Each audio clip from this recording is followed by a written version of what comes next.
একটি ট্রিক জানলে তোমরা অনুপাত ও বয়স সংক্রান্ত এই অঙ্কটিকে মাত্র 5 থেকে 10 সেকেন্ডের মধ্যে সমাধান করতে পারবে।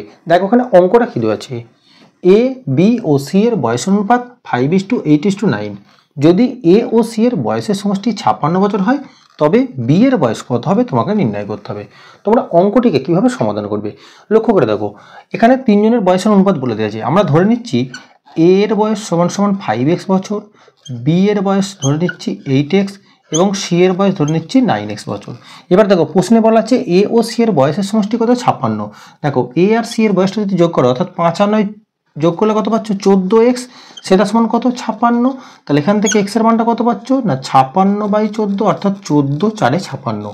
এবার তোমাকে কি নির্ণয় করতে বলেছে বি এর বয়স। দেখো বি এর বয়স কত আছে 8x, তাহলে 8 × x এর জায়গায় কত ছিল 4, সেটা তোমরা বসিয়ে দেবে। তাহলে 4 আসছে 32 বছর, যেটা হচ্ছে অপশান বি এর মধ্যে। তাহলে এই অঙ্কটা তোমরা যদি বুঝতে পারো তাহলে এই অঙ্কের উত্তর কত হবে তোমার উত্তর কমেন্ট বক্সে জানাও। ভিডিওটি ভালো লাগলে লাইক করো এবং এই জাতীয় নিত্য নতুন ভিডিও টিপস পেতে অবশ্যই চ্যানেলটিকে সাবস্ক্রাইব করো।